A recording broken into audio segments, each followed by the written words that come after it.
being here. I thought we would just start with a spitball, whatever comes to mind. Low sex drive. Nothing. Exactly. Yeah, exactly. Hi there, lovers and friends. So I kept that bit of silence in the video because I felt like it was perfectly telling of what it's like to go through low sex drive, since people don't talk about it in fear of being judged. And hopefully with that video, we can help to change the culture. About 1 in 10 women in the US has hypoactive sexual desire disorder. That's millions of women, some in their 20s, who need solutions, need advice, but above all else, need to be heard. And with that in mind, I invited 5 very brave, incredible individuals to the table to discuss low sex drive, including HSDD, which is low sex drive that a woman finds frustrating. So I want to introduce you to Sam, Lulu, Sky, Brooke, and Alana. And in the spirit of sharing their truth for some of these women for the very first time, I decided to ask that question again. So tell us candidly, what is it like to go through low sex drive?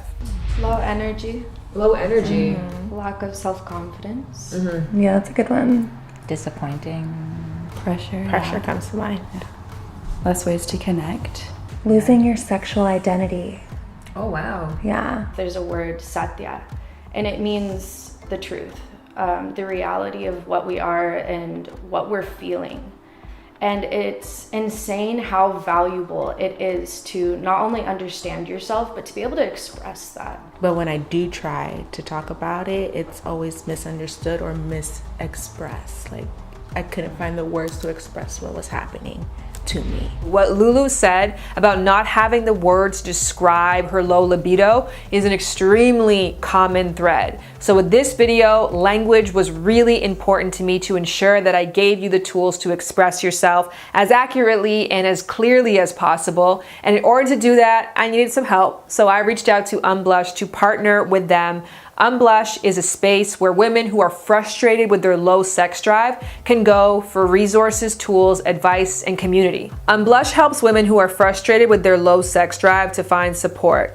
Plus, they have a ton of resources on their site, including real stories, FAQs, and articles, so that women who are struggling with HSDD can turn their distress into a strength. They are experts in this space, and unblush.com has been a massive resource for me when it comes to my own research into HSDD. And if you're sitting there thinking, well, what exactly is HSDD? Don't worry, you are right on schedule. Hit the lights! Hypoactive sexual desire disorder, or HSDD for short, is a common treatable medical condition characterized by ongoing, frustrating, low sexual desire. It has been recognized by the medical community for decades. HSDD is the most common sexual dysfunction in women and affects about 1 in 10 in the US, some as young as 20. HSDD is believed to be an imbalance of chemicals in the brain that control sexual desire. It is also associated with negative emotional states, including frustration, hopelessness, anger, poor self-esteem, and loss of femininity. Myself and Unblush want us all to live in a world where HSDD and frustrating low sex drive is not taboo or embarrassing, but instead, widely understood, and above all else, discussed with empathy and action, especially since HSDD can be treated.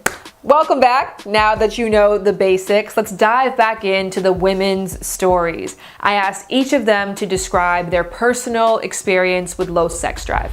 I was like 20 to 22. I was living with my now ex-fiance, and just feeling that I just I didn't want him to like touch me. I didn't want to like him to lay in the bed with me. And like when he wanted to just even like a simple kiss, I was just like, I know this is going to lead to sex, and this is just not something I want to do.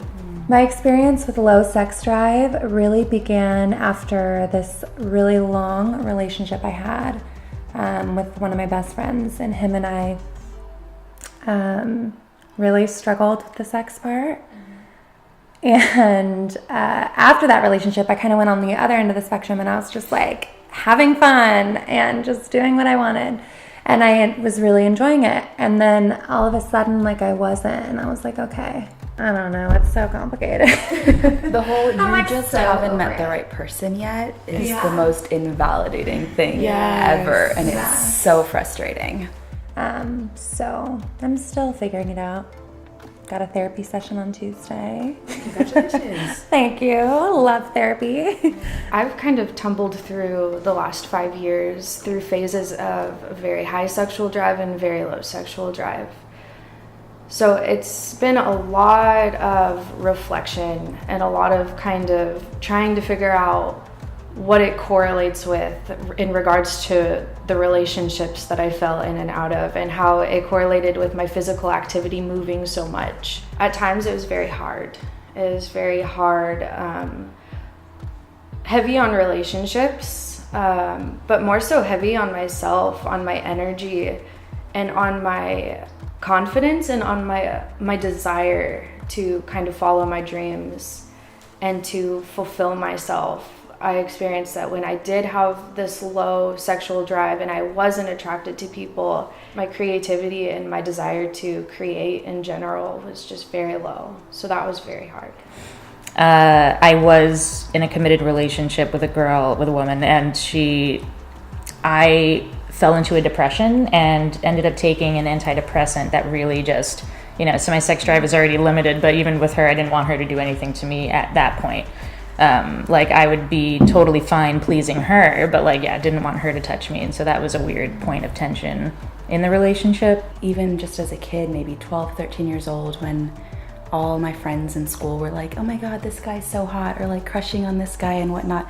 Like, what does that even mean? Like, it took several years till I found the label asexual and was able to kind of find other people who were like me. It's important to note that there's a difference between HSDD and low sex drive or asexuality. The main one being that HSDD is characterized by a frustration with the lack of sex drive and a desire to see an increase. Whereas in Sam, for example, who identifies as asexual, is not looking for a solution. Instead, she accepts her lack of drive as a part of her intimate truth, or as Sky would call it, her satya.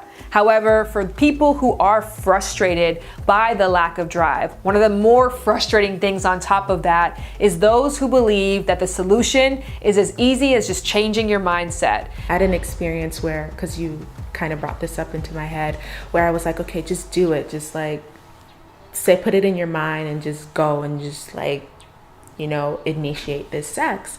And my body just started malfunctioning. It was very dry down there.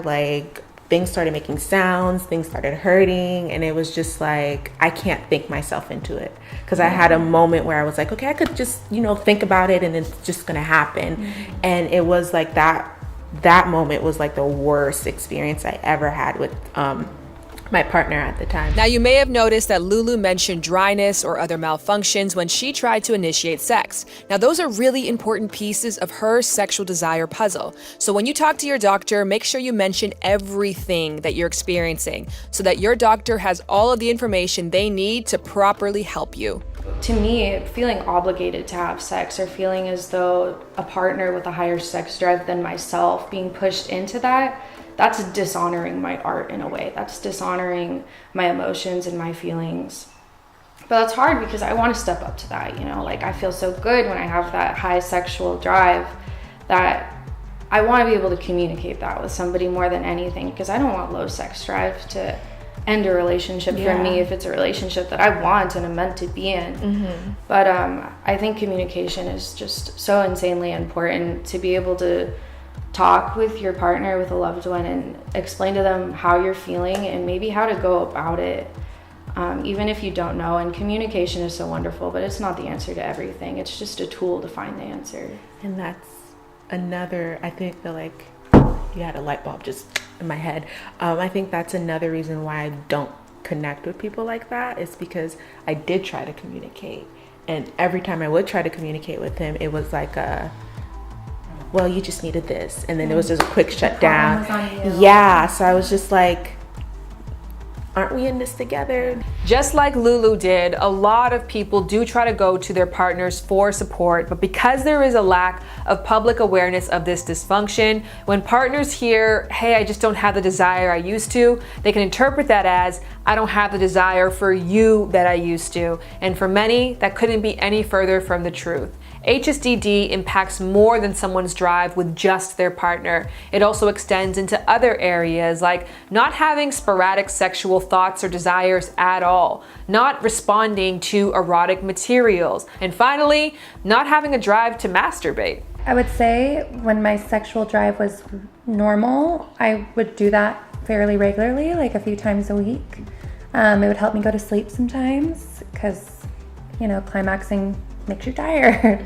And experiencing low sex drive, I don't really have I don't have the urge to do that. It's really like a last resort thing. Like if I can't sleep, that maybe happens like once a month. So yeah, it's just not there. Like the desire is just not there. So across the board. Across the board, yeah, even with myself. So in that way, that's why I was like, oh, I should see a doctor about this. Because in that way, I'm like, that's not normal for me. It was the same way. I was like going through the mechanisms in my head, and it just felt so disconnected that I was like, I'm not doing this. Like, I mean, I got like rivers and everything was flowing, but it was just like, I don't feel anything. If you want to masturbate, and you do, that's a form of self-love and self-care. But if you intend to masturbate with the intention of heightening your sex drive, it's never worked out that direction for me. HSDD is not a choice, it's a sexual dysfunction, kind of like erectile dysfunction. As a matter of fact, a lot of HSDD treatments are referred to as the female Viagra. And on one hand, that's helpful because it helps people understand that HSDD often requires medical treatment. On the other hand, it causes a lot of confusion about what the difference actually is. So I'm gonna break it down for you. Now, with erectile dysfunction, that is when someone with a penis has a drive to have sex, but when they get there, they cannot maintain or get an erection. While HSDD is when someone does not have a drive to have sex and they find that lack of drive extremely frustrating. Think about it like this. Erectile dysfunction is like wanting to go out, getting in your car, but despite your enthusiasm, your car won't start. While HSDD is feeling like you should go out, but having no drive to get up and go on your way. But what both dysfunctions have in common is stigma. And the stigma in HSDD is so strong that it prevents majority of women from going to the doctors to discuss medical treatment options. So I asked the group, has stigma prevented you from going to a doctor and asking if there's something that can help? I was always scared and kind of ashamed to even ask that because we're humans, and it's like it's supposed to be in our nature, so I didn't want to feel defective or like just weird in any way. So no. That's funny that you say that, because that's the exact reason I did talk to my doctor. It was like, we're humans. I'm, lacking this. I should talk about it. Yeah. And then the reaction she gave me just was just dismissive. So I'm like, okay, well, I'll find someone else, even though I love her. Yeah. Like, I love my doctor, but she just didn't get it. So, yeah.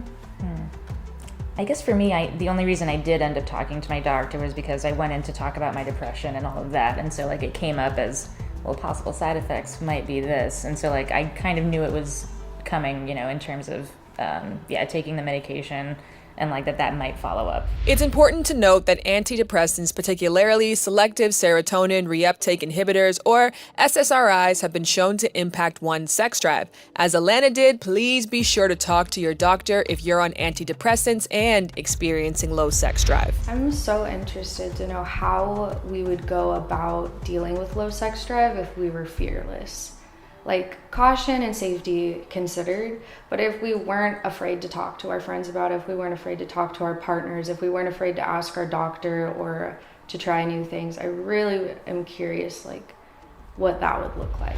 All right, so as we just saw, going to the doctors to discuss HSDD is not everyone's ideal entry point. In fact, a study of over 3,000 found that people suffering from low sex drive that was frustrating did not want to talk to their doctor because one, they were embarrassed, or two, they feared that it wouldn't be taken seriously. And that is why over 80% of people who have frustrating low sex drive do not seek out medical help and find a solution that's right for them. And I think that has to change, but we gotta meet people where they are. So if you do go to a doctor, for example, you will probably be given what is known as a decreased sexual desire screener test, which finds out if you are a candidate for an HSDD diagnosis. Well, Unblush.com has something similar called an HSDD symptom checker quiz. So I had everyone in the group do this quiz together to see if it brought up any topics that we hadn't yet addressed. And it's asking how the sex drive relates to poor body image. And I would say that it does, but I'm not quite sure which direction that flows. It may be both. Definitely when I'm having problems with body image, I definitely feel lower sexual drive. I'm not so sure low sex drive makes me feel any discomfort with my body though. Like I said, I feel like generally when I've been experiencing low sex drive, I feel very low in my energy and passion in general. So I'm sure that makes sense as to why I didn't feel as though I had as much excitement to share with my partner. I have to open up. Yeah. Like I have to get deep. It takes And am I ready to get deep? Yeah, part of that's your responsibility. Is Yeah. like being open and, you know. Like Yeah. recognizing that you're afraid of it or it's scary and uncomfortable and then doing it anyway, assuming it's a safe place to do so or a safe relationship to do so. But the practice really makes such a difference because the more you do it, the more you have that conversation with different people, the easier it gets and the more you start to learn, again, your own inner languaging of how to express. I have one that says we're not connecting as much. And I think this is a really interesting question because personally throughout the 2 relationships that I did experience low sex drive, I definitely experienced a lack of wanting to connect in ways other than just through sex. I've found like myself within a lack of passion. I'm comfortable opening up and talking. I just think it's just after receiving someone's reaction to what I'm saying, it makes me discouraged. And it's not always going to go great, but I think that you'll find something valuable out of it. I love to ask, 'cause I know even Sam, this is for you being here, is you putting yourself in a situation that was very uncomfortable. I would like to check in with you guys. How did today go for you? How do you feel? Today was like a big step because I know my family's gonna see this and they're very like preservative and like clench my pearls, and if you're not talking about sex, you can just do it when time permits it. So I felt very nervous, but then I'm just like, I have to be my own person and be my like create this life for me, not just this narrative that was given to me. So I got comfortable as I started talking. Yeah, just being able to actually talk to people about these kinds of things and not have it be so internal. That's been cool because I haven't really talked to anybody about a lot of these things. And I want to be a part of this. Like I want to be a part of a revolution of people that feel much more comfortable talking about these kind of taboo things because I think it's so beneficial. And I feel a lot better after talking and hearing about everybody's experiences. And I really wish this kind of safe space upon people who needed it. And also not just for people, for women.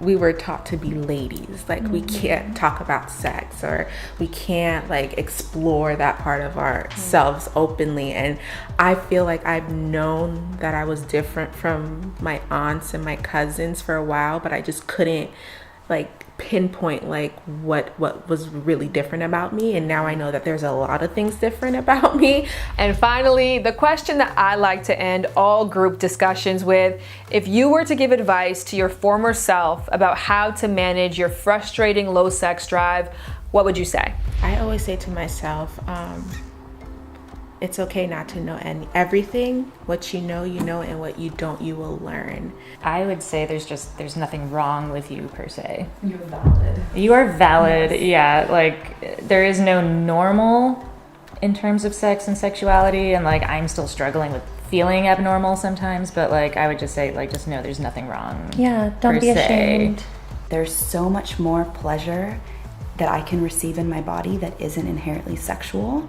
And so it doesn't have to be like intercourse, it doesn't have to be masturbation. Like there's so many other ways that my body can feel pleasure that could be sexual, could be just sensual. And so like my journey with exploring that has been really fun lately, because I'm like, whoa, there's like a whole playground and I was only told about the slide, but there's like swings and a seesaw and a merry-go-round. Like there's so much more. I love that. That's a good metaphor. Yeah. I feel like I'm like, that's where I'm heading, like the exploration. Because I know I'm very sensual. Like I like touches, Yes. I like smells, I like this. I know that about myself. Create space for yourself and honor that space regardless if other people can or will. Most definitely. And be honest, even at the expense of feeling scared. Thank you so much to the group for such an incredibly candid and powerful conversation. In addition, I want to say a massive thank you to the sponsor of this video, Unblush. Thank you for the work that you do. Thank you for providing a space to hold a discussion that has been kept in the dark for far too long. If you or someone that you know is struggling with HSDD or low sex drive that is frustrating, I urge you to go over to unblush.com to find more resources. You can also find the symptom checker quiz that we did in this video on that site. And so in the info box below, you can find the links to that. And if you scroll down a little further after you hit some links, leave a comment. Do you have an experience with low sex drive that you want to share? And if so, let's keep the discussion going.